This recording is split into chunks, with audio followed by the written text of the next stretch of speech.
जरा सोचिए, एक ऐसी दुनिया के बारे में जहां लड़कियों को स्कूल जाने पर सजा मिलती हो। आज हम एक ऐसी ही लड़की की कहानी को समझेंगे जिसने अपनी कलम को ही अपना हथियार बना लिया और उस दुनिया को चुनौती दे डाली। ये कहानी है मलाला यूसुफजई की, हिम्मत और उम्मीद की कहानी।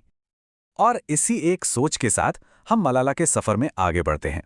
सच कहूं तो ये एक लाइन उनकी पूरी कहानी को बयां कर देती है। एक ऐसी लड़की जिसने ये साबित कर दिखाया कि जब इरादे पक्के हों तो दुनिया की कोई भी ताकत आपको झुका नहीं सकती। तो हमारी ये कहानी शुरू होती है पाकिस्तान की एक बहुत ही खूबसूरत जगह स्वात घाटी से। यहीं पर एक बिल्कुल साधारण सी लड़की रहती थी जिसका नाम था मलाला। लेकिन हाँ, उसके सपने असाधारण थे। उसका सपना ना बहुत सीधा साधा था, लेकिन उतना ही गहरा भी। वो बस इतना चाहती थी कि उसके आसपास की, उसके इलाके की हर एक लड़की को स्कूल जाने का मौका मिले, कुछ सीखने का मौका मिले और वो अपने पैरों पर खड़ी हो सके। और यहीं पर आकर कहानी का जो असली संघर्ष है वो बिल्कुल साफ नजर आता है। देखिए, एक तरफ थी मलाला की ख्वाहिश कि हर लड़की पढ़े और दूसरी तरफ था तालिबान का वो कठोर शासन जिसने लड़कियों के स्कूल जाने पर ही पूरी तरह से पाबंदी लगा रखी थी। लेकिन मलाला वो चुप बैठने वालों में से नहीं थी। उसने अपनी आवाज और अपनी कलम को ही अपना हथियार बना लिया। वो रेडियो पर अपनी बात रखती थीं और एक नकली नाम से ब्लॉग लिखकर दुनिया को वहां की सच्चाई से रूबरू करा रही थी। उसका संदेश बिल्कुल साफ और बहुत शक्तिशाली था कि शिक्षा हर बच्चे का जन्मसिद्ध अधिकार है। और यही एक विश्वास उसके पूरे आंदोलन की, उसकी पूरी लड़ाई की नींव बना।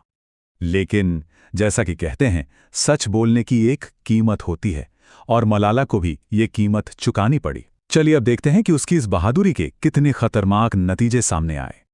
इस टाइमलाइन से बिल्कुल साफ हो जाता है कि कैसे उसकी आवाज उठाना सीधे सीधे उसकी जान पर हुए हमले की वजह बन गया। उसका सच बोलना उन ताकतों को पसंद नहीं आया जो अंधेरा फैलाना चाहते थे। और फिर आया 9 अक्टूबर 2012 का वो दिन। अपनी स्कूल बस से घर लौटते वक्त एक बंदूकधारी ने उस पर हमला कर दिया। ये सिर्फ एक लड़की पर हमला नहीं था, ये शिक्षा के उस सपने पर हमला था। ये इस कहानी का सबसे दर्दनाक मोड़ था। जब इस हमले की खबर फैली तो पूरी दुनिया सचमुच हिल गई। हर कोई इस बात से हैरान था कि सिर्फ पढ़ने की इच्छा रखने के लिए किसी को इतनी बड़ी सजा कैसे दी जा सकती है। लेकिन ये कहानी का अंत नहीं था। चलिए अब इस सफर के उस हिस्से पर चलते हैं जहां से त्रासदी उम्मीद में बदल गई। ये मलाला की चमत्कारी वापसी की कहानी है। उसका ये सफर सच मानिए किसी चमत्कार से कम नहीं था।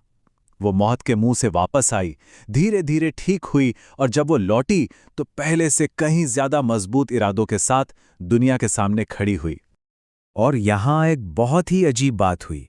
जिस हमले का मकसद मलाला को हमेशा के लिए चुप कराना था, उसी हमले ने उसकी आवाज को पूरी दुनिया में फैला दिया। उसे दबाने की कोशिश ने ही उससे और बुलंद कर दिया। संयुक्त राष्ट्र में दिए अपने भाषण में उसने ये ऐतिहासिक बात कही थी। उसके ये शब्द आज भी दुनिया भर में गूंजते हैं और लाखों करोड़ों लोगों को प्रेरणा देते हैं।